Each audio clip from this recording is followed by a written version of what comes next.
Where are you looking to see that? Can't help it.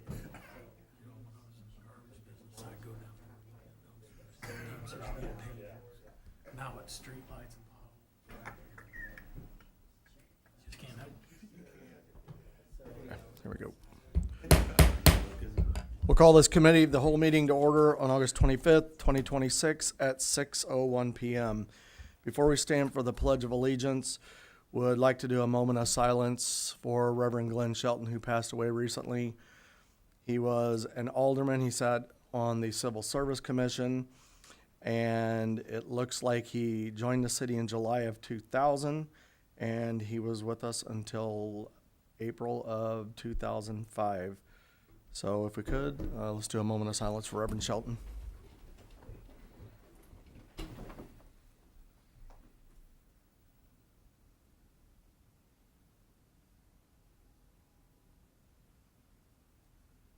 I pledge allegiance To the flag of the United States of America and to the republic for which it stands, one nation, under God, indivisible, with liberty and justice for all.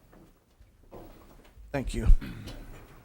Okay, before we move on, we're going to start this meeting on a happy but sad note.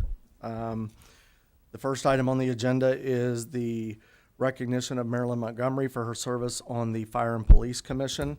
And Marilyn, I hope you don't mind. When I came in as mayor, I spoke with you, and you jumped at the chance, I guess I would call it, to continue serving as a commissioner.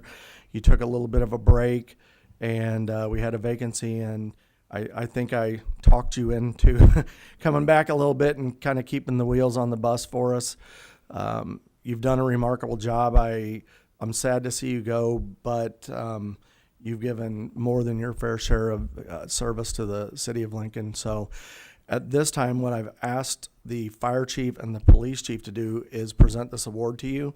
I feel that although I appointed you, you spent a majority of your time working with those two gentlemen and other gentlemen in the past. So, gentlemen, if you'd like to step forward and present Marilyn. And Marilyn, if you'd like to step forward, please.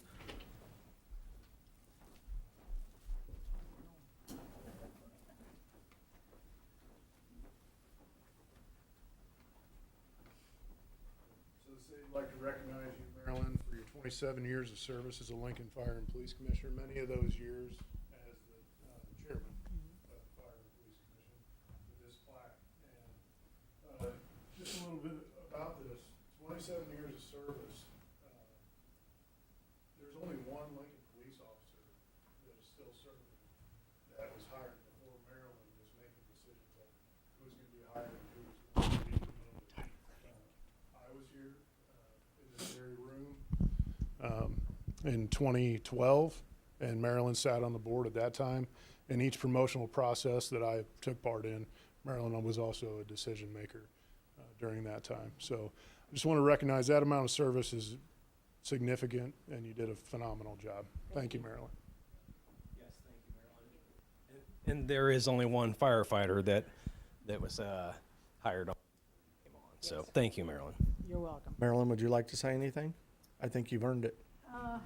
It's been a pleasure to serve the city. I've enjoyed it very much. I've served with a lot of good people. I've served with some great chiefs. Some mayors could be questionable, but majority of them have really been good. I know, and I've always had 100% support from the mayors, the chiefs, and the council, and I do appreciate that.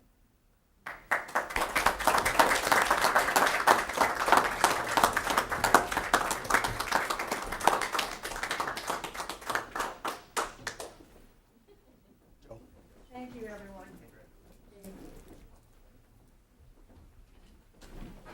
Thanks, Marilyn.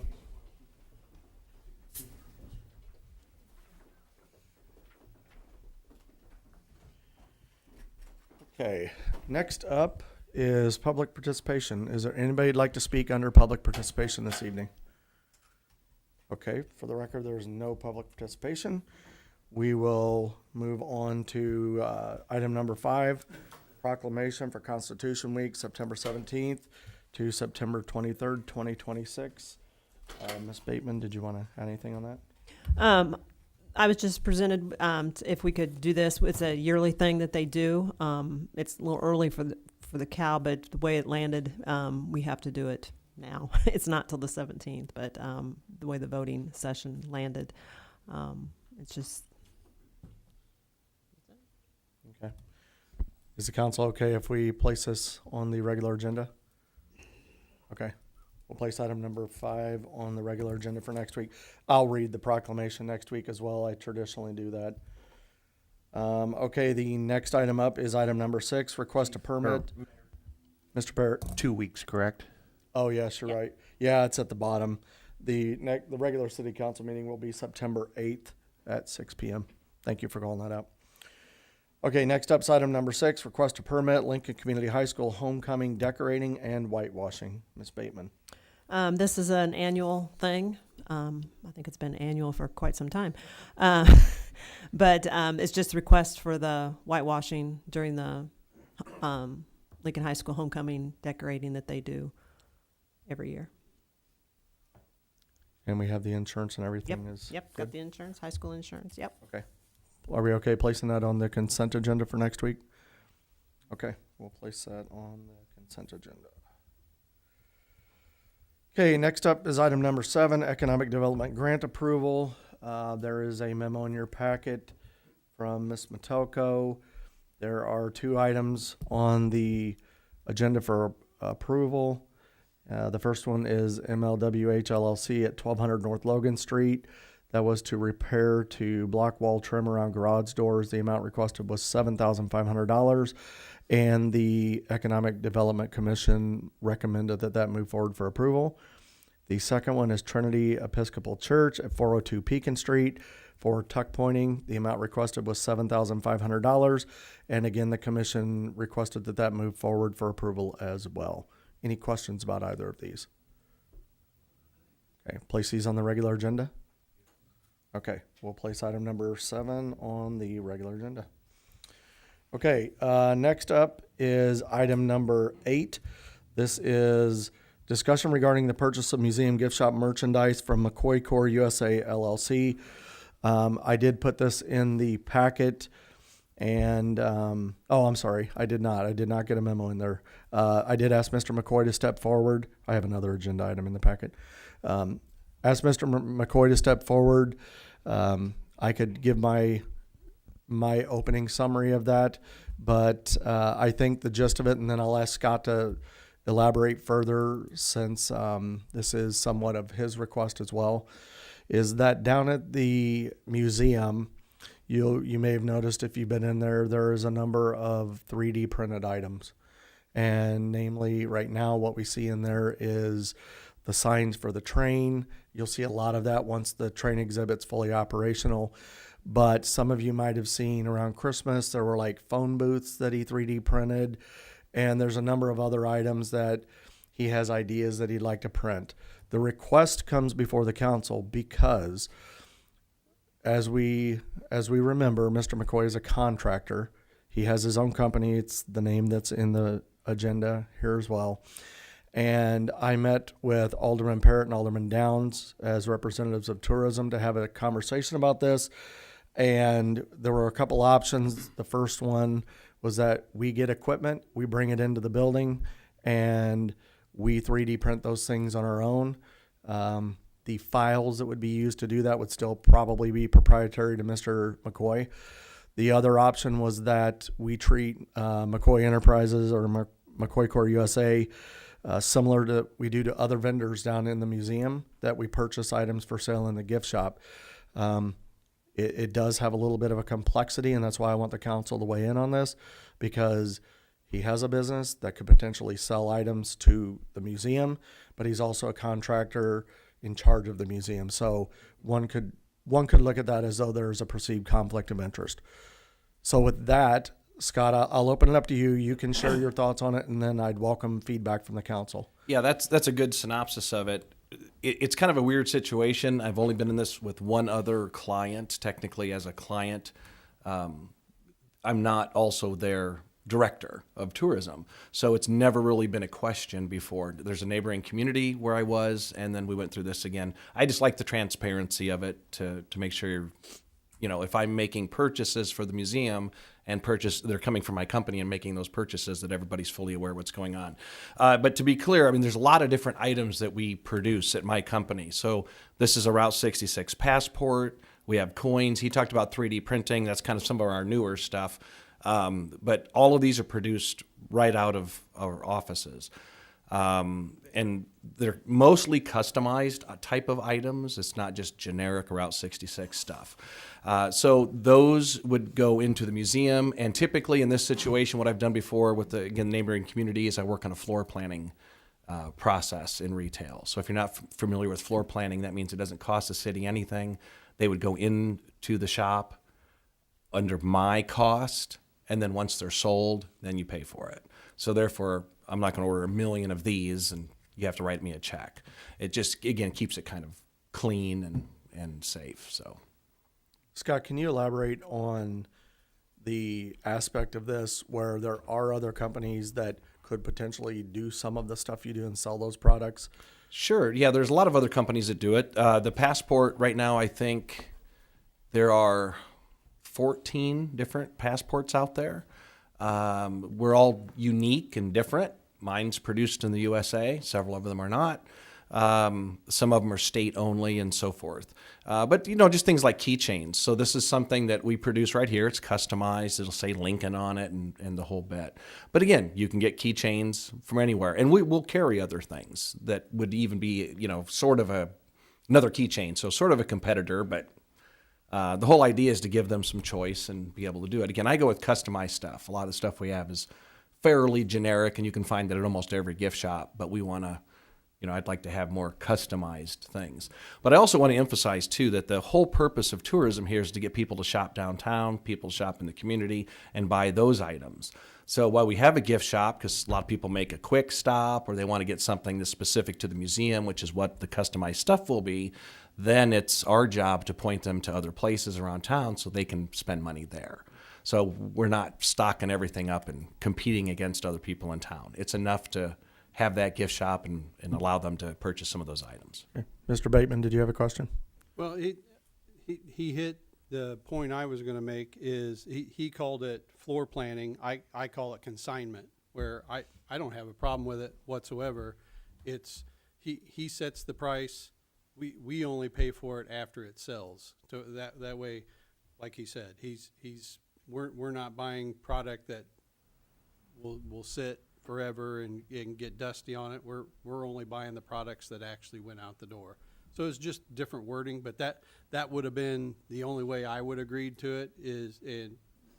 It's just an inventory control type thing that you know I don't have a problem with it. And if someone else in town is doing the same kind of thing, they could approach us for the same reasons, you know, and not make it just exclusive to Mr. McCoy. I know there's T-shirt places here in town and stuff that, you know, again, I would not have a problem on a consignment or what you called floor plan type basis for these kind of things. Mr. Hoblet and then Ms. O'Donohue. In the other municipality that said that utilized this, did they have any issues with conflicts? Like, was there any questions regarding potential bidding, contracts that need to be signed? Were you making a good amount of money to where it needed to be disclosed for, like, say, if they didn't bid? I mean, I'm just trying to get an idea as to the scope here. Sure. So I had one product there, which was the passport, because that's the popular one that everybody's, you know, if they stop, they don't have one, they want to find one and get it. And then we worked with a local store because we did not have a municipal gift shop. So while it was sort of cleared at that point, it was really not up to a council or anybody else. But again, I'd like to, everybody knows what's going on and so forth. But I floor planned with that retail shop. So it was essentially a private situation between me and that shop. But I wanted everybody to know, because I'm also acting as the tourism director in more of a capacity than just having a client out there that I'm a consultant with. So does that make sense? You look confused. I do No, that. I was just curious. What retail shop was that? Arch Street. Arch Street. Uh-huh. Okay. Okay. Ms. O'Donohue? So is the museum, does it make a profit off of this, or is the profit then it's all goes back to your company? No, so it'd be just like any other item. So if you buy something for $1 and you sell it for $2, you made $1. And then the dollar comes to me as a retail or as a wholesaler. So it works like any other item, except for now, like right now we have, I don't know, half a dozen vendors that we're purchasing from and local ones as well making our shirts. So we buy them. Now we have the cost has already gone out. They're sitting on our shelf. And then when we sell it, we make a profit. It would be no different other than just not paying for the wholesale price until it actually goes off the shelf. Mr. Anderson, then Mr. Bateman. Just for clarity, and I think maybe this is kind of what Rhonda was asking too, is the museum going to make anything off the sale when you use the $1 cost and sell for $2 and you get the dollar above that? So the museum does not. No. It works just like any other item. So if I say this is $1 cost, then it sits on the shelf and somebody buys it for a retail price of $2. The museum made $1. And then the first dollar comes to me to pay for it, like you would have up front. The second dollar of profit goes to the museum, like every other item. Okay. Yep. Mr. Bateman? I was gonna say that's, yeah. Yeah. When the sauce business, I sold it to the store, So, the other thing is, with today's technology, we gotta get a grip on, make sure we have a grip on inventory. We know exactly what's in there. We know exactly what's coming in. We know what's coming out. And obviously, you've done this in the past, so you wouldn't have a problem because you're going to end up with a W-9 from the city for tax purposes and stuff. So as long as we got all that worked out through QuickBooks or whatever, I don't have a problem whether it's you or anybody else, as long as we keep control of it and it doesn't get it. Inventory is a big deal when it gets out of control. So as long as we keep track of it, I don't have a problem with it at all. Yeah, you're exactly right. Now I'll just add to that. It's very similar to like, and I don't know if they still do it, but Hostess used to do this, and a lot of the big places. You ever go to a store and you see the Hostess person doing the shelf, and it's not somebody from the store, and that's what they're doing. It's essentially a floor planning or consignment. Walmart is all consignment. Yeah, so they come in and they do it, and they take their own inventory, and then they said, okay, you had this many off the shelf. This is how much you owe us for those. So whatever the profit was, the store makes the profit as normal. It's just you're not buying them up front. Can we set, to answer Rhonda and Stan, can we set up a set percentage, or do you want to do a progressive percentage on the price of the product? Like, can we set margins to where the city is going to make a 40% margin on everything we sell, or do you obviously we're not going to start this tomorrow. Are we going to set margins based on, like, from $1 to $10 items would be a 40% margin, from $10, the margins would be different. Right, and we have an internal policy now on those items. It's really dependent on the item, on that type of item. So, something like the Passport has a high profit margin, and something like this is pretty low. So it's pretty, hit and miss, I guess, with that. But if you set it with, say, this, and let's say you buy it for $1, you sell it for $2. If the rest of them are selling for 50 cents in the store, you kind of outpriced yourself. So it really depends on customization, size, That's cost, what I'm getting at. quantity. Yeah, For items, you can have a larger margin because, Correct. like you said, 50% of $1 isn't that big a deal. But if you're selling, let's say you're making elaborate 3D things that you're going to sell for $50 or $60, you're going to price yourself out of it if you try to keep that 40% margin. So as the product gets Correct. more expensive, you got to lower your margin. right. And I would price everything just as if I bought it from somebody else. So if they we see the wholesale prices, they give us suggested retail, In some case, they do force to retail, meaning everybody has to sell it for the same price. But yeah, would just keep them competitive and in the ballpark. Again, we're not talking about a huge number of items either. I don't produce a ton of items, but we can do a lot of neat customized stuff. And that's what stands out in the gift shop. But Ms. O'Donohue? I guess my question is, who is going to be overseeing all of this? I mean, the optics are a little cloudy already with you being the head of the tourism and having the business, but then the optics of the moving the money. So My recommendation, I was sitting here thinking the same thing. My recommendation is that we have Scott work with Steve and Sam as representatives of tourism. And when he wants to move forward with these type of purchases, he at least has an intermediary there. I'm not trying to create more work for you gentlemen, but I do think given the perceived conflict, it might be more transparent if a third party was involved in the process. Not to slow it down or create a complication, but just to make sure that everything's above board. yeah, I have no problem with that. In fact, I would prefer that. I'd like to see what you think of the items and the pricing and everything. That'd be great. The more the merrier. Purchase orders or everything would have to go through a computer program, so we know exactly who's signing off on it. So you need, in what Tracy's getting at, you say you're bringing in so many items, you have someone else sign off that those items are going into the program. And then as it sells, however they're keeping track of what they sell down there, as long as it matches, as long as the books match and everything's above board, soon as the boat starts rocking, then you just put a stop to it till you calm the waters. Yeah, we've already got a invoicing process that we follow all the time. And a lot of the expenses and stuff that go through the building down on Broadway Street, I sign off on quite a few of those. We'd probably have to have Sam and Steve sign off on some of that when it gets coded. So, Sam?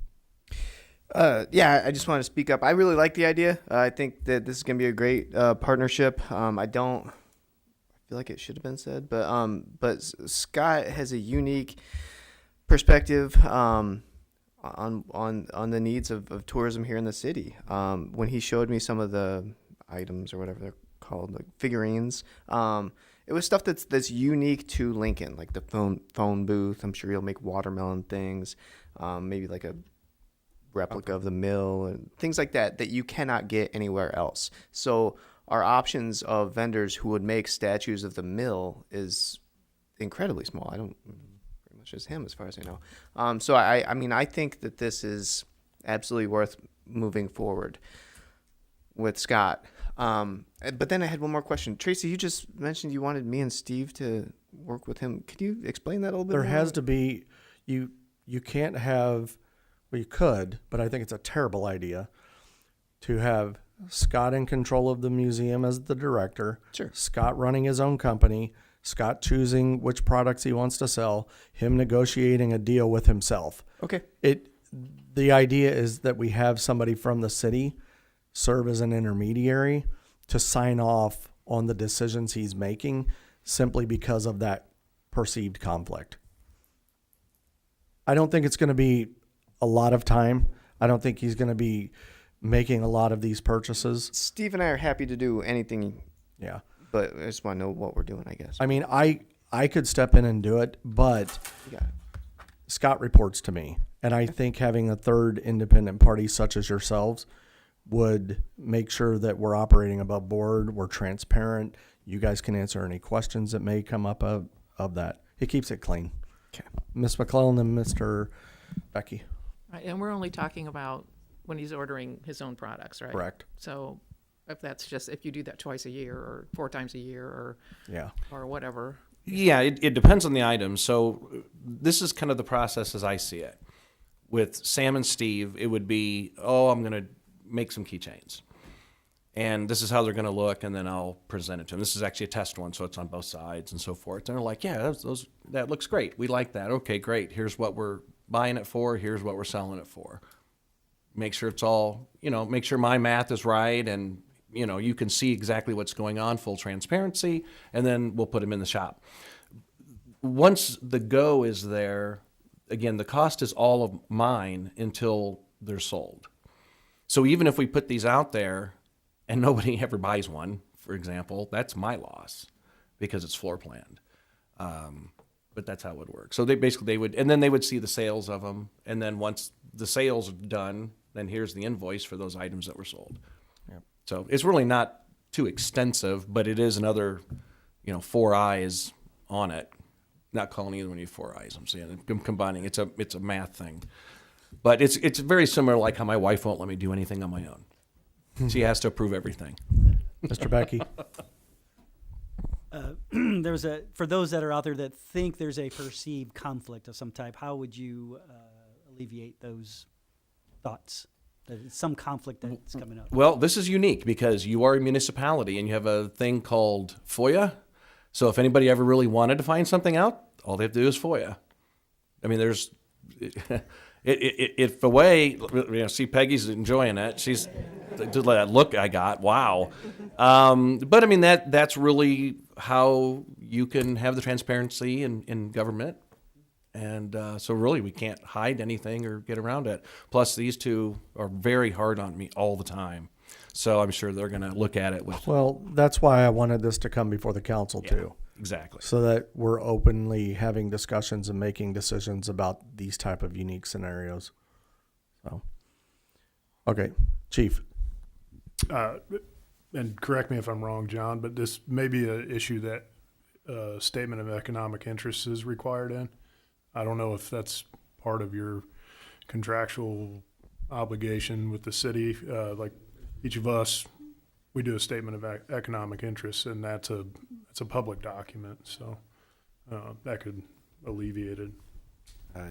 So there is provisions that prevent public officials from having an interest, an economic interest.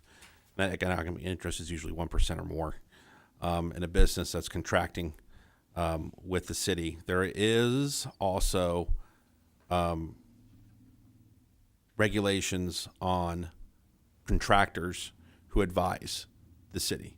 So in the event that they say you're an advisor for the museum and you're selling your wares at the museum, that could be a conflict of interest under Illinois law. But I do not, what I'm typically seeing is always making reference to a public official. So what I was going to say to the council, if you're looking to set this for a vote here sometime soon, that between now and then, I would do my due diligence and generate a legal opinion if necessary to send out to the council before you make your decision. Okay, Mr. Parrott. Help me remember or correct me when we had Chief Adams here. Did we use his company at all? We actually hired his company, and he maintained and built our city website. So this is not an unusual thing. We've done this before. The concern I have is the one where he was a police chief at that time, and the service was totally different than from what he was doing. So I just want to make sure that what our third-party contractor is currently advising us on, that he can also sell products as well. As in, I want to make sure he doesn't have like a buy-sale type relationship on both sides of the aisle. Yep. That would give rise to a conflict. That is all. Okay, so you're going to, between now and the 8th, provide your legal opinion to the council? Okay. Any other questions on this? Okay, so for the purposes of building the agenda, are we okay with putting this on the regular agenda for the 8th? Okay, we'll put it on the agenda. Thank you, Mr. McCoy. Okay, the next item is item number 9, transfer of ownership of the large donut to Mellacream. So this has been a conversation really since we started moving the wagon and doing that type of stuff. I think I laid it out pretty well in the memo. The idea here is that the donut was purchased as part of a Route 66 grant. Tourism did not pay for it. When the city received ownership of it, we did not pay for it. We just took ownership through transfer. Now that we've moved the Lincoln Letters off of the property owned by Melacream, the only item remaining is the donut. As it stands right now, we have a piece of city property on private property. So the idea was that we would get an easement at some point. It never happened with tourism. It never happened with us. So as part of the arrangement of moving the Lincoln Letters, we agreed to relocate the donut closer to the road so that it's still obvious to tourists coming into town. We have completed that work. Mr. Lander's crew has taken care of that. Now that all of the shuffling's done, the work is complete, I believe that it makes sense to take the donut that is specifically designed and branded for Melacream and transfer ownership at no cost. Since we didn't have a cost, it's not about making money on the transfer. It's about getting it in the hands of the right people where it makes sense, where they can maintain it, and where they can insure it. So if we transfer ownership, we now have no responsibility of that artifact, and we do not have to insure it, but the city still gets the benefit of it being where it's at because it is in fact a tourist attraction that is in a lot of tourist travel guides. People continue to take photos of it, etc. So that's really my request is I think now is the time to transfer ownership of the donut and get it into the hands of the owners of Melacream. I've spoke with them. They're in agreement with this if the council is as well. Questions? Mr. Becky? So then they would have complete ownership of it to move it, to do whatever they would want with it. Correct. Okay, so if that would come to the case, not that they would, but just so we're all clear, for clarity, that they completely own it and there's nothing we could do to tell them to leave it there or do anything with it. They could move it to another store, do whatever, right? That's correct. I don't see that happening, but, you know, I don't have a crystal ball. So it makes sense for it to be here. Mr. Parrott? And they would take control of any maintenance to it and any insurance on it and try to keep people from running into it and, you know, do all that kind of good stuff. Correct. Mr. Becky? Or climbing it and falling off of it or, you know, things of that nature, or getting photos. And I've seen them Correct. try to do that. Yeah. Mr. Hoblet? Well, if there's people climbing on it and falling off it, it is their property from which it sits on, and if they own it, that's it's their liability, which they have it. I just didn't know if you guys wanted to put any restrictions on there, like if say we give it to them, it was given to us.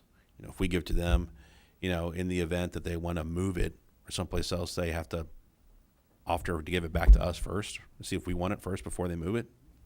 I mean, the only scenario I could see happening is that the location here, if it were to ever say close, then that would be branded, and the only other location's in Springfield. Now, I don't know if they would ever move it, so we could put that in there as a, I don't even want to use the first right of refusal language because we went down that road before, but we could be given the offer to then retain ownership again of it. I don't see a problem with that. Okay. Thoughts? Mr. McCoy? Yeah, I Maybe. just want to add a little bit to that. I worked with the county tourism at that time with that grant, and that is literally the Melacream logo. So special permission was granted for the city or for the tourism to produce it in the fashion that it is. So anybody else being in possession of it will have probably a little bit of a legal issue by having a brand and a copyright and all that stuff, because that is technically their logo. It's not just a generic donut. So But I think the idea was that, like I said, if Lincoln's branch closes, right, Springfield could say, well, that's our brand. Let's get it and bring it here. Right. That it would make sense to avoid that. So I don't disagree with what Mr. Hoblet's proposed to try to craft some language in it. And honestly, I don't think that the owners of Melacream would be in disagreement with that. Ms. McClellan? So there's nothing in the grant that says we have to keep it for a year or that they don't have any control over it because of the grant? Correct. That's actually a step prior to the city receiving it. The grant was with the county tourism. They handled that and then they transferred it to the city. So we're now one step removed anyway. So we're clean and clear. And so are they. Okay. So are we okay placing this on the regular agenda? Okay. Thanks, Scott. Okay. Next up is item number 10, amendment to ordinance number 2026-1069, removing stop signs in one-way street. Mr. Parrott, I believe this one's yours. Yeah, thank you for allowing us to move the vote to the next meeting. And so I would just ask to put this on the regular agenda. Okay, so for the individuals that may be watching or not familiar, can you summarize the request? Yeah, so we had originally had a vote that was to change the speed limit on Elm from 8th to 10th to 20 miles per hour, and then from 10th to Keokuk to 25 miles per hour. We also discussed making it a one-way heading north to, I think, close to 10th Street for the one-way, then have still maintained two-way from Keokuk to 10th. And then in addition, we had also voted on allowing stop signs to be placed in there. There was some confusion as to where those stop signs may be placed, and we had some suggestions and such. And then after some more research and further discussion after it passed,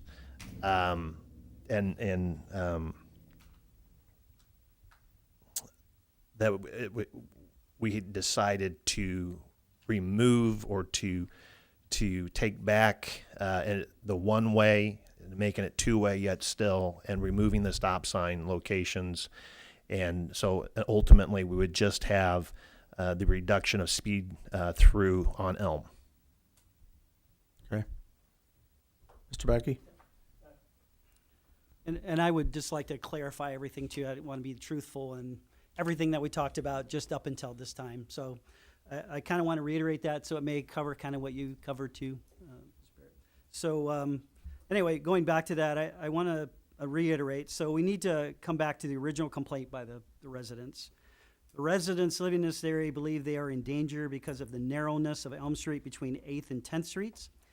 This 350-yard two-way area is only 21 foot wide with no painted center line and mostly not curbed. Each of the 9 homes in this area are within 12 foot from the edge of the road with a 30-mile-per-hour speed limit, allowing vehicles to pass by each other while traveling in opposite directions.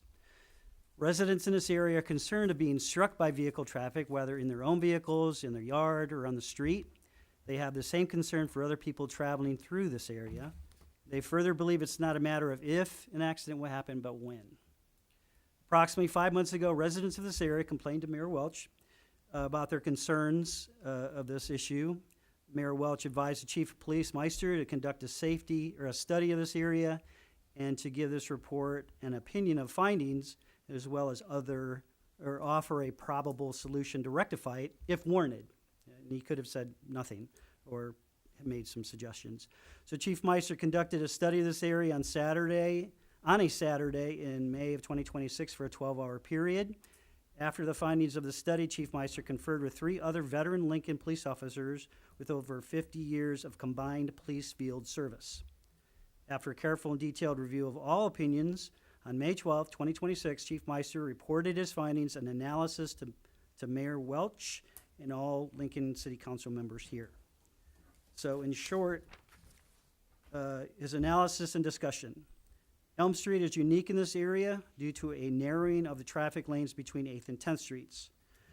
Although the average speeds revealed by the traffic study are not alarming, the amount of traffic using Elm Street as a two-way thoroughfare can be problematic due to the narrow lanes. Residents of the area met with Ward 1 Alderman McClellan, the mayor, street superintendent, and I to discuss potential resolutions for their concerns. Working together, we identified 2 potential changes to the current traffic regulations and that may positively affect the neighborhood's concerns. Number 1, changing the traffic flow on North Elm to one-way with northbound traffic permitted only from 8th to 10th Street. Number 2, reducing the speed limit from 8th to 10th Street from 30 mile per hour to 20 mile per hour and reducing the speed limit from 10th to Woodlawn from 30 mile an hour to 25. His committee of the whole recommendation, place on future voting agenda to amend the city code to reflect regulatory changes regarding one-way traffic between 8th and 10th, as well as reduction in speed limits. So Mr. Parrott wants to rescind this previously passed ordinance, except for the reduction of the speed limit, as stated numerous times in previous city council meetings, that referring to Chief Meister's May 12, 2026 report, that Chief Meister's 2 recommendations on changing the traffic flow to a one-way northbound and reducing the speed limit to 20 mile per hour may affect the neighborhood's concerns, but he left out an important word in that report, positively. It states again, quote, working together, we identified 2 potential changes to the current traffic regulations that may positively affect the neighborhood's concerns. Mr. Parrott was not present when this original meeting occurred at this neighborhood when residents of the area, Mayor Welch, Ward 1 Alderman McClellan, State Superintendent Walt Landers, and Chief Meister were discussing and agreeing to options. Chief Meister's traffic study report did not recommend only one change, but it recommends both changes together. Not either or, but both. Chief Meister's report did not recommend installation of any stop signs at any cinch point at 10th Street. It did not recommend installation of sidewalks. It did not address traffic inconvenience concerns. Chief Meister and Street Superintendent Walt Landers have been present at all of our city council meeting discussions about this Elm Street area, and still neither do not recommend stop signs or sidewalks. That in itself should be something. Chief Meister report did list both changes together, not only reducing the speed limit to 20 miles per hour, but both changes, the one-way and reduction of the current speed limit to 20 miles per hour. So realistically, there is no simple 100% single answer here, simple single answer. This area is unique, and it's been said here before, and it takes multiple answers to achieve a high probability of addressing the real concerns of the residents in this area, that their safety is at risk, and it's our job to protect them to the best of our ability. This may not be important to us or to those who don't live there, but it is a legitimate concern of those who live there daily and see the dangers. So, only posting a reduced speed limit sign will not protect them adequately as compared to both report recommendations. So, wrapping up finally, on an August 11, 2026 Committee of the Whole meeting, a resident of this area, Ms. Williamson, and her son came to the microphone. She rightly admonished each of us to do our job. She's absolutely right. The need is not only to do our job, but we need to do our job and protect her and all those in her neighborhood to the best of our ability. And we're not protecting this neighborhood by only taking half of the recommendations of Chief Meister's report and only implementing a reduced speed limit. It needs to be both, a one-way northbound on Elm with 8th Street to 10th Street and no installation of stop signs anywhere in this area with the speed limit of 20 miles per hour. Mr. Parrott? Mr. Becky, were those your words or someone else's? The words that you read. That I read mine. So you were there with that meeting with them? Because you said, and I. I was, that was his report. He said in his quote. Okay. He said I, so it was Mr. And so in our last meeting, well, not our last meeting, but in a meeting that we had the discussion where we were going to go and reverse this, Chief Meister said it's not any more dangerous than any of some of our on the South Elm. Actually, South Elm is more dangerous. The way that it read, you made it sound as though all the residents down there, that's not accurate. There's other residents down there that don't want the one-way as well. And so I want to put that out there. And so part of their discussion also was the pinch point, which never was addressed. The speed limit was never an issue to the current speed. And that road is more safe than South Elm Street, just given how South Elm is designed. Parking on both sides is 25 feet across. You can't see kids running in and out of there because of the parked cars. It's more safe on North Elm. And Chief agreed. I wasn't part of that conversation of. We were all just, it's not an, Chief it's not, Meister. The statement that I made, just for clarity, was that we do not have a dangerous situation on North Helm Street. I didn't say any, my opinion wasn't based on. My apologies. That's all right. You're correct. I just want to make sure that that's clear.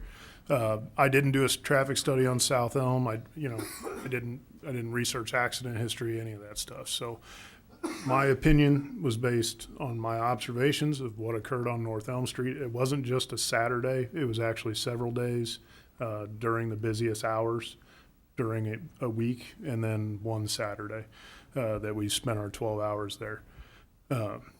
So just, Correct. Yeah, for better understanding. Mr. Bateman, then Ms. McClellan. I just want to point out that when the young lady was sitting here with her son toward the end, I specifically asked her if she was okay with removing the one-way and reducing the speed limit, and her answer was, as long as you do something. So she did not insist on one-way traffic. She did not insist on stop signs. She did make a comment that a stop sign at 10th would probably help by slowing people down instead of having, which I have argued, instead of having 6 blocks of unfettered speed, slow them down at one point where they have to accelerate back up. And since it's only 2 blocks, they won't be getting that fast. But she specifically said, when I asked her, are you okay with not making it a one-way and just reducing speed, she said yes. Ms. McClellan. I don't ever remember saying that I wanted a one-way either. I've never really been for a one-way, and I think you quoted me as saying that I was for a one-way, and I don't believe I ever. It just got way too complicated, and I'm not sure it's going to solve the problem, so. Okay, Dil, Can I respond to that? you may.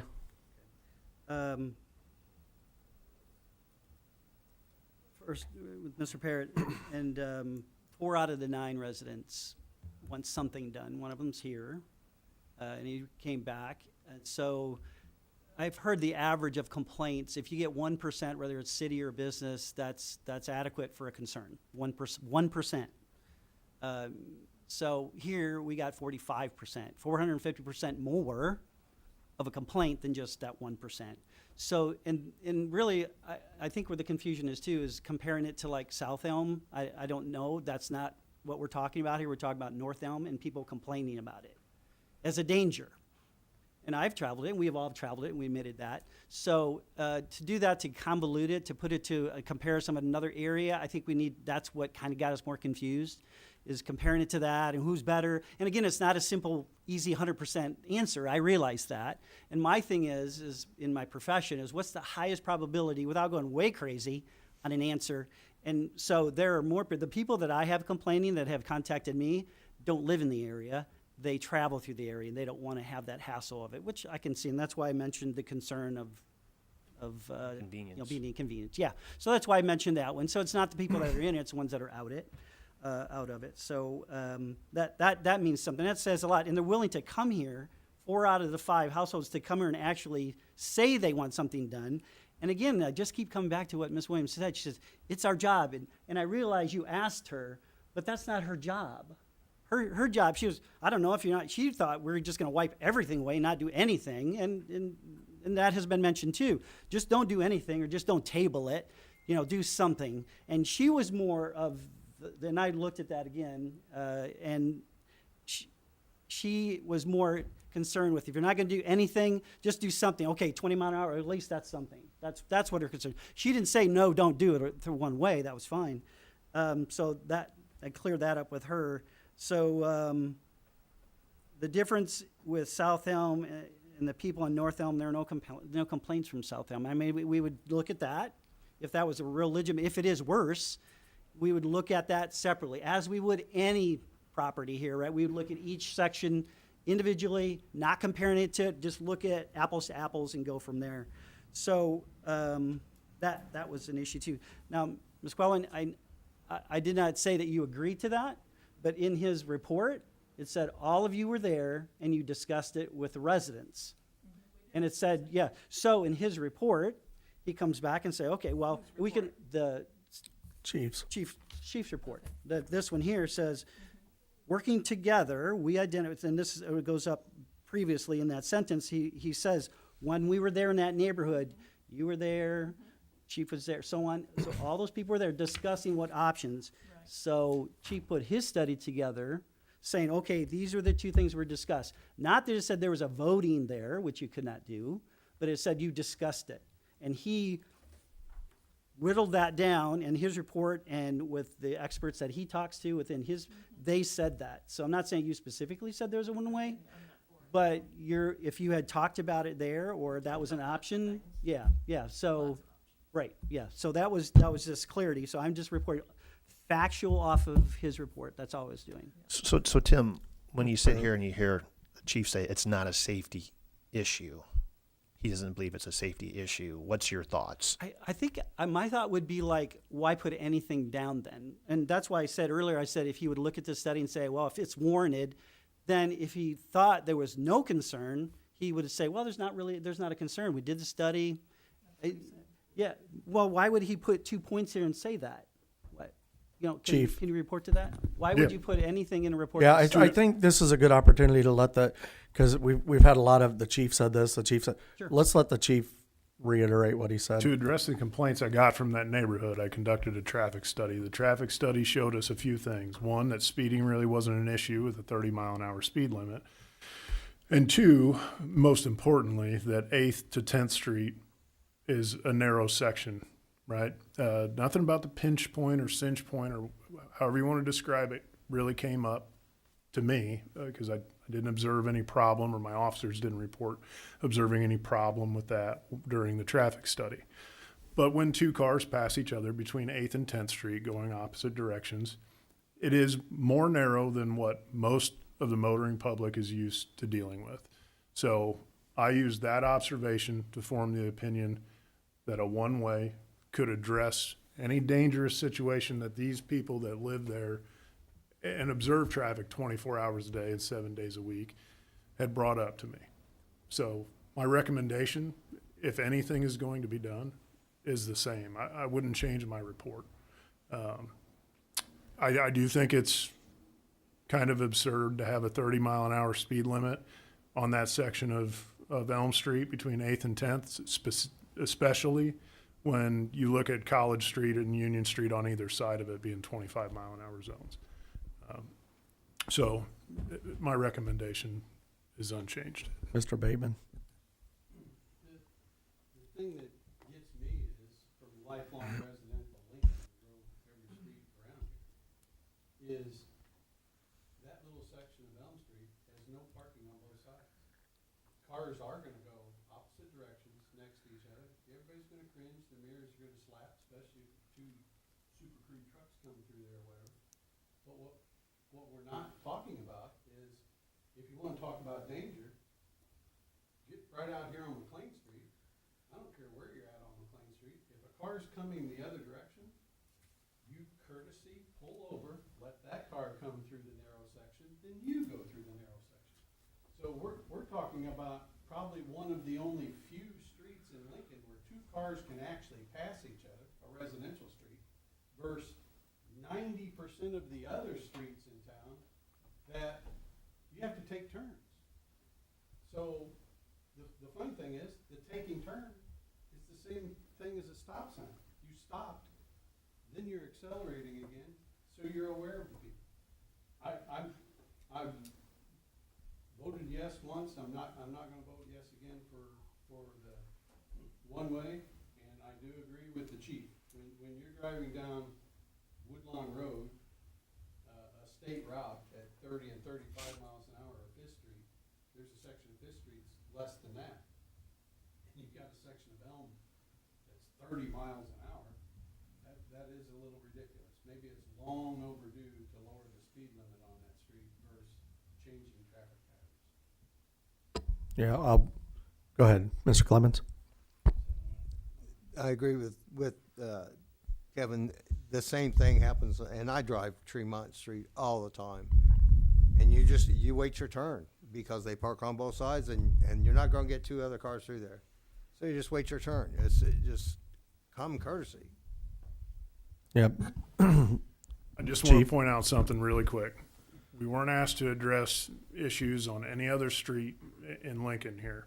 Trust me, I've only been here for 15 years, but out of those 15 years, half of them have been on a 12-hour shift pushing a patrol car around the town. So I've driven every street probably as much as lifelong city residents have. Tremont isn't the point today. McLean isn't the point today, nor is Woodlawn or any place else. Again, respectfully, I gave my opinion. I think that those are the issues that the residents brought up were narrow roadways and speeds. That's why I made the recommendation I did. Okay, I'll share my opinion and then maybe we can wrap this up. Sidewalks aren't going to solve the problem. I live on that street. I mean, no disrespect to Steve or Robin, but I live on that street. Like, I turn on that section every time I leave my house. People are going to walk down that road. They do. As a matter of fact, some of the people who have even come up in here have walked on that road, and I've seen it. So we can have Mr. Landers lay sidewalk in. That's beautiful. You'll have a nice piece of sidewalk, and it won't get used. I mean, don't take my word for it. Just I'll set a camera up and we'll document it. The speed down there, while our observations while we were there that day do indicate that the people that they were coming through, they were probably going around the speed limit. Would you agree, Chief? Yes, sir. But I would also say that they were doing so because we were there and we were near the street. That is a narrow street, and taking it from somebody that goes through that pinch point all the time, it gets awful narrow, and you do have to stop and you got to wait. I do, because I don't want someone clipping I know Kevin said that you can slap mirrors. I don't want to slap mirrors with a vehicle because I don't want to repair my truck. So I don't do that. But the concern was raised by people that are worried about the safety of their children, the people that live in that section. They're the ones, Mr. Wilson in the back of the room, they're the ones that are concerned about this. I realize there's a lot of traffic that goes through that intersection, but they go through that intersection because it's the shortest distance between 2 points to get them there the fastest. They go down that road because there's no stop signs. They just do. Matter of fact, Chuck even said that. He goes down through that section for that reason, because they don't want to go down College Street. There's stop signs. It takes them longer. So they're using it as a thoroughfare, and that's it. So the idea of the one-way was to reduce some of that traffic. Take the 700 cars that are going in that direction and have those 700 cars go in an alternate direction, and a lower volume of vehicles come in the other direction, which they will. They're going to find other paths. People adjust. I did it when Pekin Street closed. We figure it out, right? I'm going to give everybody a little heads up. There's a water main break on Union Street, and it's probably going to be closed for a week or so, right in the middle of Balloon Fest. We're not going to keep the road open. We had two options: to keep the road open one lane and then allow the work to be done. Our experience, and I've worked with Mr. Landers on this extensively, our experience is that when you do those type of things, people will break the law. There were signs that said "do not enter" down on Kickapoo Street. They went right around it when they didn't see a cop. So the police had to sit down there and start writing $300 tickets. Then people got mad because they wanted their ticket waived because they didn't see the sign. So people are going to do what people do. So our approach is, I hate to be the bearer of bad news, Union Street's going to be closed that entire week for the safety of the people down there, for the safety of the construction workers, and to prevent people from getting $300 tickets, wasting the police officers' time, patrolling. This situation that we're talking about is no different. It's really no different. We have residents that are concerned about their safety, and I think Tim even said it. There may be people that are against this, but I don't know. I've been in every meeting. I don't recall any person sitting in the back of the room that came up and said, "I'm against this." They may have called you guys, but they didn't call me. I'm not saying that you didn't get calls, but I'm saying the only thing I've seen is people complaining on Facebook, and it's likely the people that don't want to have to go a different route. We have the people that live there that are asking us for help. We have a chance to help them, or we don't help them. It's really that simple. We're not experts. They're the experts. They've given us their opinion. If we don't want to take their opinion, that's fine. But it's not a matter of if something's going to happen down there. It's a matter of when. Ms. McClellan. So we were just chatting. Bill and I were just chatting. The confusion seems to be around the 10th Street stop, because it's, what if we just moved everything to the 9th Street stop? Because it's the 10th Street thing is you're stopping here, this one is stopping here, because the streets don't match. Would it be simple if we just change what we're trying to do to the convoluted 10th Street to the 9th Street? Then you're stopping them at 9th Street, which is kind of in front of, you're about 3 houses down from 9th Street, are you? Something like that. And instead of, it seemed like the confusion entered in when we tried to do it on 10th Street. And so just, Mr. Wilson, if you're going to speak, can you speak into the microphone? And I want to be clear, I don't want to open up the floor to a lengthy debate on this, And I so. choose not, I don't want to do that either. I want to be clear that when Ms. McClellan and I were speaking earlier, the general consensus of the group that have been working on this is when you brought up 9th Street, we agree that the confusion that we have watched all of you debate has been centralized on that pinch point that everyone's been calling it. And when Ms. McClellan brought up the 9th Street thing, that's not something I'm agreeing to, but when I said, what I said to her was as much like Ms. Williamson and I had talked just downstairs in this building the other day.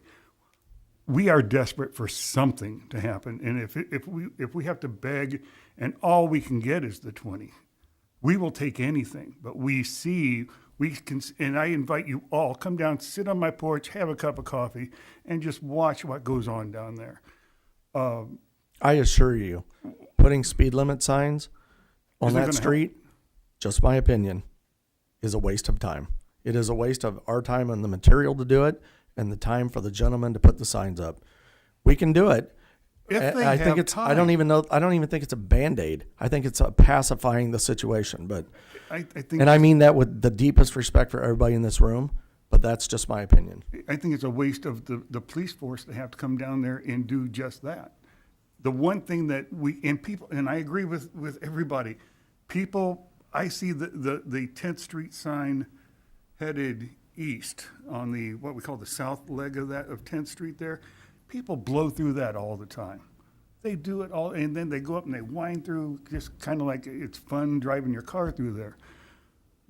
At least if we had a one-way and, a little more direction there, people would at least, I think people are more apt to pay more attention to a one-way or a stop sign at that north part of 10th Street as you're heading north. Obviously, you don't want people to go straight into two-way traffic, especially since you got to go over and all. It seems pretty simple, and as Ms. McClellan said, we'll take 9th Street. We will take anything. We are desperate there. I can sit on my porch and watch people, pedestrians primarily, damn near get clipped by cars going by there. And at different times of night, I know last night, and thanks to the chief for showing us how to kind of gauge a 30-mile-an-hour speed limit. It does seem a little fast down there, but I know one guy had been flying at 60, easy. Because, I mean, they go so fast past the house that you can't even see them.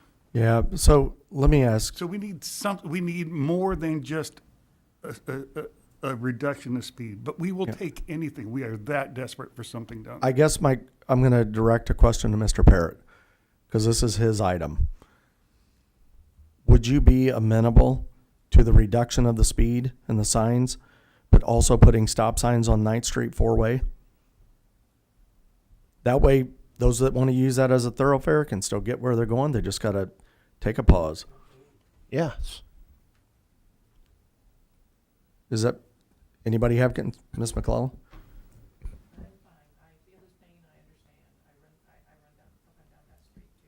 So I understand what they're saying. I'm just, the four-way was what really caused confusion to come in. And if, on 10th Street. And it's like if we could, and we talked a little bit about too, there's gonna be, if there's stop signs on 9th, then he's gonna hear them decelerate and then accelerate again. And that was, you said that you were good with that. From my house, I would hear the 10th Street as well. Okay. The group, and I do feel as if I speak for the group that came here, we prefer the chief's recommendation of the one-way, but like I said, we are so desperate for something. I just think that, I think the reduction of speed, I don't think anybody disagrees with that. I don't know that it's gonna solve the problem, but I'm willing to do it. Right. The one-way seems to be a very contentious topic.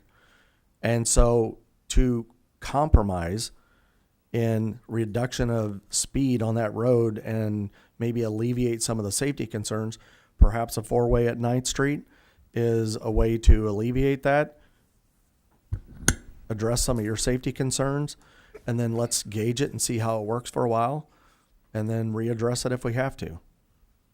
The reduction in speed will only be addressed with the likelihood that more citations will be issued.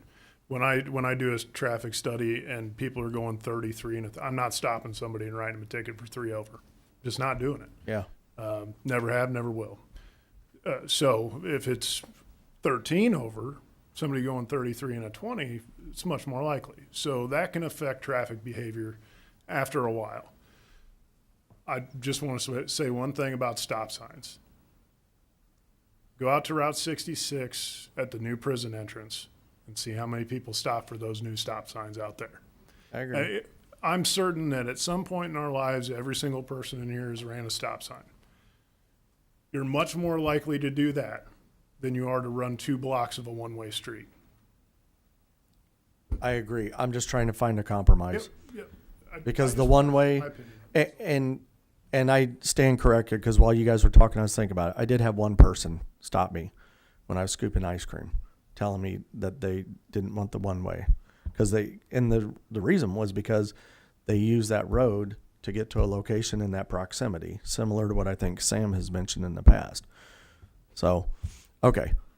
So that we can put a bow on this and move it forward. Steve, would you be okay if we left a four-way on 9th Street for the September 8th agenda? That'd be fine. Anybody? Miss O'Donohue? Can you pull this up and show me where we're putting this four-way stop? I just think, again, if we're gonna start putting four-way stops in the middle of intersections that don't call for a four-way stop, we're gonna have a lot of people who are gonna want a four-way stop. Because I can tell you, I live on a street from Old 66 all the way through town, from Old 66 to the Four Corners there at Thornton's, there is no stop sign. And let me tell you how fast people like to go down that road. And I can tell you how many times the constituents that live on Logan Street have approached me about the speed on Logan Street. So if we're gonna start putting four-way stops in, I guarantee you, Logan Street people are gonna come out of the woodwork and want stop signs on Logan Street. I wish we had an ordinance that, I'll just throw a number out there. 6 city blocks, even down to 4. Consecutive, there has to be a stop sign. 4th Street's a perfect example. And you come down, you go down 4th Street and you're going down the hill, you're flying. So, I wish we had something to where every 4 to 6 blocks there was a stop sign. I don't care if people complain. It slows people down. People run through Ophir and Kankakee every single day. They don't even look and stop anymore. It is just a straight run through that four-way, and it's a four-way stop, and there's no stopping. So you can put as many four-way stops as you want. People aren't stopping these days. And part of our advantage is, what Ms. Williamson said is it's our job. We have at our disposal all this expertise. And I'm not going off of what Tim Becky says on this. I'm going off of a expert report that says this. Oh, I'm already there. So that's why and again, reiterating, the only reason I brought that up in the stop sign is because it was very convoluted. We didn't even know where they were going, and it really shouldn't have been there. So that's the only reason for clarity. And if he would have said, or would have only had one of those, or put an or, one or, I would have, okay, let's do that. That's easy. But when they say, and then they hear us hour after hour listening to this, and then we still say, well, let's put a stop sign there then. No, they're not saying stop signs. They're saying exactly what they're saying in the report. No, one way or this. This is what they say. So, and we can't compare it to other areas because we're not talking about other areas. We're talking about this area. And like you said, I appreciate every word you had. I listened to it again. Lots of wisdom there. This is unique. Guy flipping you off as he's doing the thing just because he can do it. You live there day after day after day. But there's a thing to say when a majority of people in that area are coming and saying, do something, and you're watching hours and hours of this stuff, online, and then you have other people coming up. I listen to that. So I'm just putting all the pieces together is all. So I think what Rhonda's saying and Kevin and myself have said is that we're going to get more requests. We've already had more requests after this had passed. And Rhonda says if we put the stop signs there, we're going to have other people come and request that as well too. I think the correct decision is just to make it lower speed and to give out tickets. And then hopefully that will curtail any speeding at over the 20 miles per hour there. I also think, though, that we don't need to take someone's safety and negate it because it's going to be inconvenient for other people. I think using it's going to be inconvenient for me. I don't want to be inconvenienced on driving down, not being able to drive down that road either, and take that over people's safety. That's true. And the safety showed that there was only 4 accidents and I think only 3 car accidents over a 10-year period. So the safety wasn't an issue. The speeding wasn't an issue at that speed limit. And so really there was no issue. Well, the residents on that street disagree. Some of the residents on that, we keep talking. But where like are the ones? Well, the ones I've spoke to in person don't they at come their here, residence. Maybe it's an inconvenience, and that's why they use the alderman. No, I perhaps that's part of the concern. It's an inconvenience. I mean, it's an inconvenience for these residents too. I'm not saying people have to come up here to air their grievances, but typically decisions have been, at least in my experience being up here as long as we have been, is that decisions are made based on the facts and based on the information that is shared and based on the feedback we receive, right? Mr. Hoblet, do you have something? Right. So you guys have spoken about this, various times. It sounded to me we were moving towards a compromise, then we kind of moved away from it. Sounds like many of you people have each an individual idea as to how this should play out, but there can only be one ordinance for the group. Correct. Or one amendment. So it's either the one that I've crafted based upon the previous discussions, or if you want to change it, you have to let me know and put it on a vote, or don't, and just keep it as is, the way it is now. Correct. That's what we're talking about. I know, but it's just trying to move the conversation forward here for you guys, because we're kind of talking in roundabout ways about this. Well, Rhonda, this is the intersection here. This is here's the pinch point, and then further back is 8th Street behind us, and then we've got an ad. But this is the intersection, 9th Street. So it's currently 2 stop signs. It's just putting stop signs here. Look, at this point, the speed reduction, we can give it a try and see what happens. But I don't think it goes far enough, but I'm not in your seat, and I don't have a vote in this matter unless it's a tie. So, okay. Do you have questions about this, or? Okay. Steve, wrap us up. What are you thinking? Well, keep perhaps, it as is? Yeah, I think we should just probably keep it as is. Keep an eye on it, and if we need to adjust, we'll adjust, as like we said last time we met. As the memo that's in the packet, just speed reduction. Mr. Landers? I just do have one comment. Chief Meister and I worked on a policy regarding stop signs and yield signs. We have a policy in place that's based off the manual on unified traffic control. That's by the Federal Highway Administration. And I would before we add any stop signs or yield signs, I say we follow that policy. It's in place, we have it, I can share it with you all, before we just start adding stop signs everywhere. And it gets a yes or no, it's cut or dry, it meets the requirements or it doesn't. Have you ran this scenario through the policy? I have not. Okay. Correct. Chief? I was telling Superintendent Landers, from what I remember of the traffic policy, the federal guidelines, Elm Street and 9th and 10th, they aren't going to make the requirement. I think it was 2,000 traffic units per day. Also, much more of I know it's a thoroughfare between Woodlawn and 8th, but typically it has to be a through street for like the majority of your town or a neighborhood area, something like that. Agreed. Okay. All right. Mr. Wilson, I'll give you a minute or two, and then we got to wrap it up. That's all I need. I have no doubt that what he said is correct, that it probably won't meet some federal guideline, but there are several people in this room that have stood there and all agreed that there is a problem. It may be nebulous. It may be complicated, but there is a problem. And a recommendation was made. A vote was taken on the ordinance.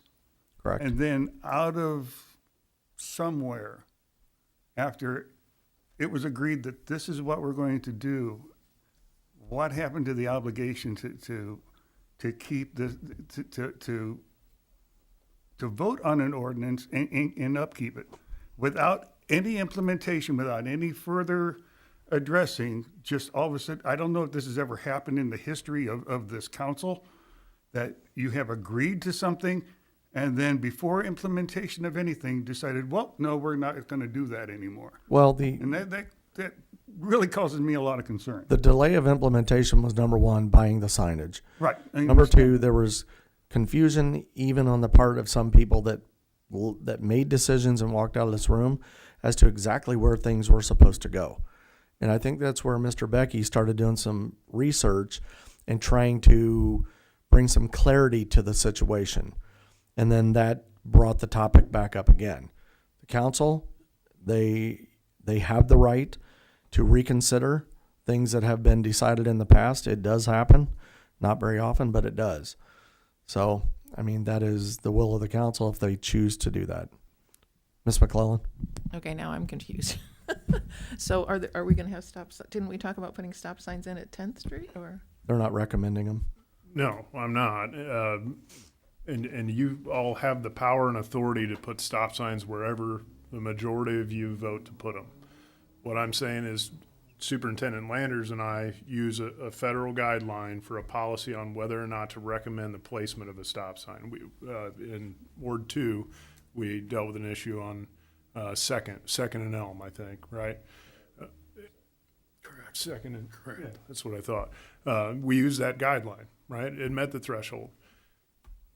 If you don't use that guideline and you just say, we're going to stab a stop sign here because people think it needs to be here, you'll have stop signs at every intersection and every half intersection in town. We might as well put them on the half alleys at that point. And I think that's what Alderman O'Donohue was trying to warn against earlier. Okay, so the original plan, it was held up because we couldn't figure out where to put the stop signs. And so, There were questions. yes, there were questions about where the stop signs were going to go. But according to what we're thinking or talking about now, there would be no stop signs it would be just a one-way. Is that correct? Or- No one way. The only thing that's going to No. be done at this point is a reduction in the speed. There will be no one way. There will be no stop signs or anything. They would have implemented stop signs because the council voted to do so. Okay. But they don't ultimately believe that that's the correct approach. Okay. So Mr. Parrott's ordinance and what Mr. Hoblet has put together in the packet is to repeal everything that was agreed to previously and just reduce the speed on that road. Okay, so stop signs are off the table, we're off Correct. the table anyway, kind of. Correct. Okay. Okay, thank you, Mr. Wilson. Okay, so we will place item number 10 on the regular agenda as presented. Okay, all right, that brings us down to announcements. Just a couple. The Balloons Over 66 ribbon cut is this Friday at 5:30 at the Comfort Inn. You're invited to attend for the ribbon cut. There will be a pilot briefing around 5 o'clock, and then we'll go outside, do a ribbon cut. Then those pilots and their crew will then leave, and they'll go to the launch site, and then they will launch, and then there's a glow that evening. So you're invited to that. Before we move off that topic, Mr. Bateman, anything regarding this coming weekend? I will have no ribbon cuts downtown because we start at 5 a.m. I doubt that anybody would be there. Streets close at 5 a.m. All I'm What day? asking is, please do not drive around the barricades. Kevin, what day do they close at 5 a.m.? Friday morning at 5 a.m. All the entire square will be closed around the square, and then partial down Pulaski Street and partially down Broadway to Chicago Street. We have a lot of heavy equipment, a semi stage, tent, all the food trucks, the cables and generators. I've said this every year. I know people still drive around the barricades, but don't. The Dock Dogs pool will be erected on Thursday. That will be on the square across from the Farm Bureau building. Yep. So there will be some cones in the way. There will be some of us out there trying to put up a 40-foot pool.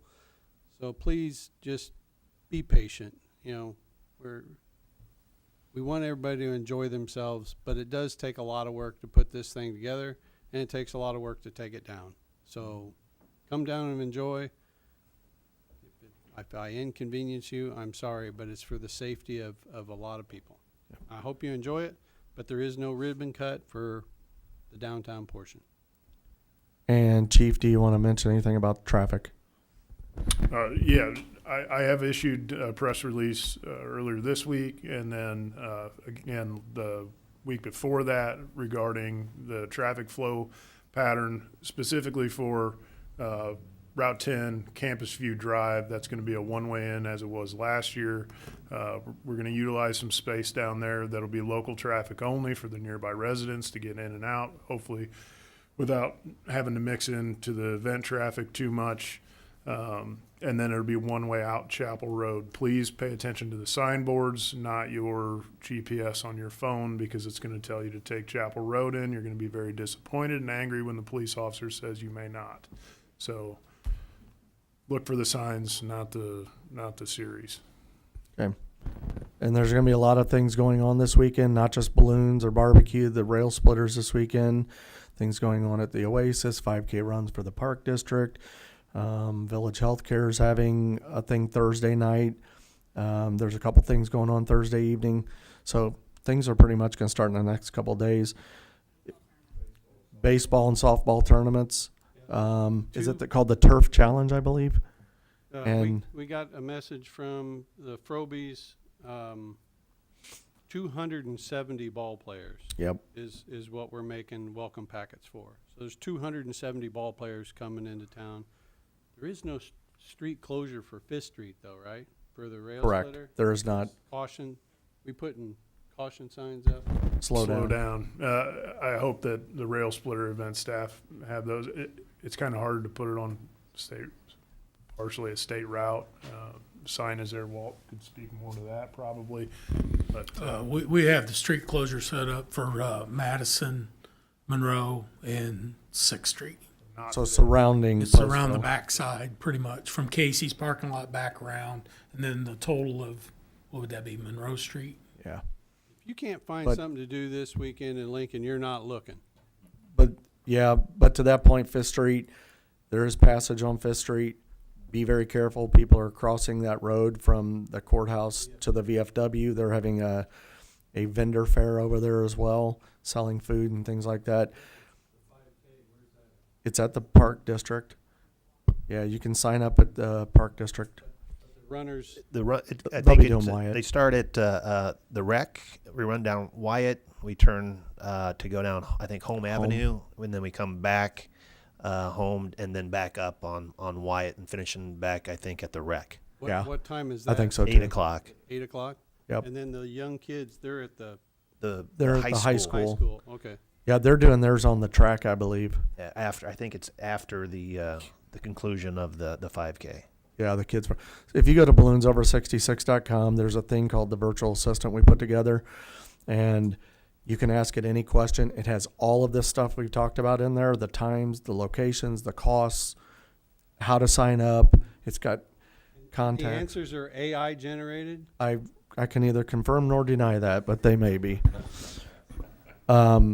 It's a pretty handy tool. We've been watching what's going on. The intent of that is get people answers quickly and to alleviate some of the burden on the organizers, because when things start ramping up here in the next few days, they're not going to have time to sit and answer questions online. So it's doing a pretty good job. It needs tweak here and there. And then also, I might mention that I think Jennifer sent this to all of us. Am I reading this right? The Balloons Over 66 Facebook page has 421 views, 421,000 views, 421,000 views for the Balloons Over 11,000 66. followers, 486,000 followers. viewers. So in a couple years, we're going to need some younger volunteers, people, to keep this thing going. Yep. And then last thing I'll say, if you go to the balloons, a lot of the activity is going to be out at Open Arms. Be respectful of the property. They're gracious enough to let that activity happen out there. Follow the police's direction, and there's going to be fire out there as well and emergency personnel. A lot of work's gone into the whole event and every aspect. Hope everybody has fun. Tell your friends. There you go. Okay. I already mentioned the Union Street closure, water main break. It's unfortunate that it happened on this weekend. I don't know if they're going to get flowable fill in there or not, but just plan on being a little inconvenienced. Anything to add to that, Walt? Yeah, I'm going to follow up with Illinois American Water in the morning to see how long the closure is going to be, and hopefully we can at least get something temporary Okay. for the weekend. It may be opened. I can't answer that question right now, but we're going to try to. And since you have the microphone, Fifth Street and Pavilion updates? Fifth Street they're installing storm sewer. It's going in quickly. We're still running into a few conflicts here and there with other utilities, but I think everything's straightened away. Still waiting on some stuff from the railroad to get the right of entry into the railroad to do some work there, but they're moving forward. The pavilion is almost completed, I think, for the most part. I think they got one more wall to install, and they got the roof done. Local contractor was in there working today to get the electric ran to the pavilion anyways. So things are moving along. Tremont Street, we were looking at maybe a start the first week in September, but it's looking like it's going to be probably a week or two later than that. So, Okay. Ms. McClellan? Can you tell us who's affected by the Union Street water main break? I don't think there's any customers that are affected that I'm aware of. I don't know. Okay. I'm sure that if they were affected by it, they would have gotten a message, text or email. Because Illinois American Water is pretty good about that to make people aware. I have not heard of anybody being out of service. Yep. Okay. And Mr. Parrott for finding that. I assume he was out on his walk and seen a hole in the street. I So, did. Oh, is that what happened? Did. yeah. Yep. I'm like, that doesn't look good. That's how it happens. Okay, last update for the council. If you remember, you approved moving forward with the CDBG grant for the Oasis building and the streetscape. Mr. Woodhull was successful in the bid for the Oasis building, so they're going to finalize that. So the next step is to move forward with those grants. We've been talking with the gentleman that we agreed to hire to write the grant. He sent all the streetscape stuff to him yesterday and this morning, some follow-ups. So just so you know, that work is moving forward as well. That's all I got. Anybody else got anything? Mr. Parrott. Just real quick. So on the building that we tore down, that was caught on fire. Where that's Sangamon Street? Sangamon Street. Yes. Do we own that property? No. No, Mr. Hoblet's working with them through some issues. I don't know if there's anything you can share about that, or maybe not at this point. Not at this time. Okay. The only reason I mention it is because I know there's gravel in there and there's broken glass all over it. And if the city owned it, then I'd like to try to see that cleaned up or whatever, because it doesn't look safe. Okay. We can talk offline about it. Mr. Becky? Real quick, you brought me up on something else with when we brought the Lincoln Stagecoach thing over to where it's at now. Do we Oh, the own wagon? that property? Yes. The okay, it's where it was before the hotel. Because a couple of people asked about Are you talking about the Welcome Park where it's at? no, the where it was. Oh, by the no, we hotel. don't own that. That was on private property. That was on same situation with It was, and Mr. Landers and I spoke today about it. We're going to talk about remediating that back to maybe its original condition, but he's going to work with the property owner to verify what they would like to do. Mr. Bateman? Do we have any plans of a light shining on the wagon? Yes. Okay, because Mrs. Bateman and I ran into a group of people from Sicily yesterday. Don't know if they understood anything we said, but we directed them to the penny and stuff.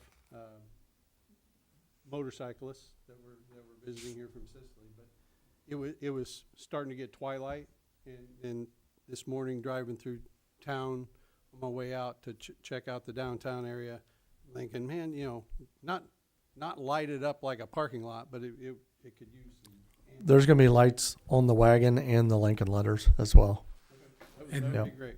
the mural will be lit at some And the point, mural. too. Wes has been working on the mural one for a while. And Mr. McCoy has assured me that the light on the front of the museum is going to be lit up soon as well. Very soon. I brought it up to him a few times. That's why he's smiling. Okay. Anything else from anybody? Okay. If there is nothing else, I'd like to request a motion to go into executive session under 2C5, purchase or lease of property. I'll make a motion to go under 2C5, purchase of. Second. Alderman Downs made the motion. Alderman Clemmons, second. Roll call, please. Mr. Clemmons? Yes. Mrs. O'Donoghue? Yes. Mr. Anderson? Yes. Mr. Bateman? Yes. Mr. Becky? Yes. Mrs. McCullen? Yes. Mr. Parrott? Yes. Mr. Downs? Yes. We're going into executive session at 7:34 p.m. There may be city business to follow. Like in one of these notches. Yeah, I would say right in the Close to the middle is